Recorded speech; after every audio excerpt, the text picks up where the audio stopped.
ನಾಗರಿಕರಿಗೂ ಇವತ್ತು ಈದ್ ಮಿಲಾದ್ ಶುಭಾಶಯಗಳನ್ನು ಹೇಳುತ್ತಾ ರಾಷ್ಟ್ರಕ್ಕೆ ಮತ್ತು ನಾಡಿಗೆ ಎಲ್ಲರಿಗೂ ಒಳ್ಳೆಯದಾಗಲಿ ಅಂತ ಕೋರುತ್ತಾ ಈ ದಿನ ಇದರ ಅಂಗವಾಗಿ ನಾವು ಇವತ್ತು ಹಣ್ಣು ಹಂಪಲು ವಿತರಣೆ ಮಾಡ್ತಾ ಇದ್ದೀವಿ.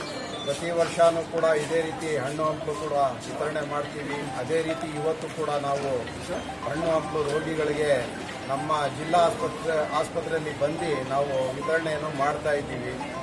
ಆದ್ದರಿಂದ ಇವತ್ತು ನಮ್ಮ ಪ್ರವಾದಿಯವರು ಈ ಜಗತ್ತಿಗೆ ಒಂದು ಬೆಳಕನ್ನು ತಾಂಬಂಥ ದಿನ ಇವತ್ತು.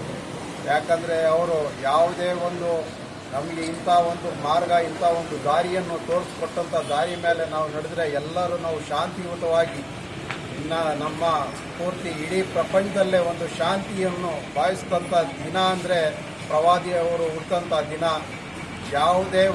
ಯಾರೇ ಒಂದು ಅವರ ಅಂದಿನ ಕಾಲದಲ್ಲಿ ಯಾವ ರೀತಿ ನಮಗೆ ಮಾರ್ಗ ತೋರಿಸಿ ಹೋಗಿದ್ದಾರಂದರೆ ಅವರು ಹೋದಂಥ ದಾರಿಲಿ ಯಾರೇ ಅವ್ರ ಮೇಲೆ ಒಂದು ಕಸಾನು ಕೂಡ ಹಾಕಿದ್ರು ಅವ್ರಿಗೆ ಹೋಗಿ ಅವರ ಒಂದು ಕಾಯಿಲೆ ಕಸಾಲೆದ ಇದ್ದರೆ ಅವ್ರಿಗೆ ಹೋಗಿ ವಿಚಾರಣೆ ಮಾಡಿದಂಥ ಅಂಥ ಒಂದು ಮಾರ್ಗ ತೋರಿಸ್ಕೊಟ್ಟಂಥ ಪ್ರವಾದಿಯವರು.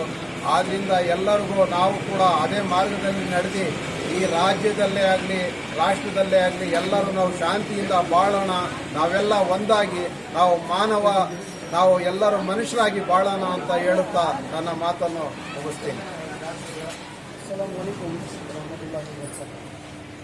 ಇದು ಈದ್ ಮಿಲಾದ್ ಹಬ್ಬದ ಪ್ರಯುಕ್ತ ಪ್ರತಿ ವರ್ಷದ ಥರ ಈ ದಿನವೂ ಈದ್ ಮಿಲಾದ್ ಹಬ್ಬದ ದಿನ ಇದು ಸ್ವೀಟ್ ಮತ್ತು ಇದು ಫ್ರೂಟನ್ನು ನಾವು ಹಂಚ್ತಾ ಇದ್ದೀವಿ ರೋಗಿಗಳಿಗೆ. ಗೌರ್ಮೆಂಟ್ ಹಾಸ್ಪಿಟ್ಲಲ್ಲಿ ಮೊಹಮ್ಮದ್ ರಫಿ ಅವರು ಅವ್ರ ಕಡೆಯಿಂದ ಸ್ಪಾನ್ಸರ್ ಮಾಡ್ತಾರೆ ಪ್ರತಿ ವರ್ಷವೂ. ತವಕ್ಕಲ್ ಮಂಡಿಯವರು, ದೇವರು ಅವ್ರಿಗೆ ಒಳ್ಳೇದು ಮಾಡಲಿ. ಇದು ಮೊಹಮ್ಮದ್ ಸಲ್ಲಲ್ಲಾಹು ಅಲೈಹಿ ವಸಲ್ಲಂ ಒಂದು ಮೆಸೇಜ್ ಕೊಟ್ಟಿದ್ದಾರೆ ನಮಗೆ. ಎಲ್ಲರ ಜೊತೆ ಶಾಂತಿಯುತವಾಗಿ ಬಾಳಬೇಕು ಮತ್ತು ಎಲ್ಲರಿಗೂ ಒಂದು ಸಮಾನತೆಯಾಗಿ ನೋಡಬೇಕು. ಅದೇ ನಿಟ್ಟಿನಲ್ಲಿ ಪ್ರತಿ ವರ್ಷವೂ ಎಲ್ಲ ರೋಗಿಗಳಿಗೆ ಅದರಲ್ಲಿ ಯಾರು ಮೇಲೂ ಕೀಳು ನೋಡೋದಲ್ಲೇ ಎಲ್ಲರಿಗೂ ನಾವು ಒಂದು ಸಮಾನತೆಯಾಗಿ ಇದು ಹಣ್ಣು ಹಂಪಲನ್ನು ಹಂಚಲಿಕ್ಕೆ ಬರ್ತಾ ಇದ್ದೀವಿ. ಈದ್ ಮಿಲಾದ್ ಹಬ್ಬದ ಶುಭಾಶಯಗಳು ಎಲ್ಲರಿಗೂ. ಇದೇ ಎರಡು ಮಾತನ್ನು ಹೇಳ್ತಾ ನನ್ನ ಮಾತನ್ನು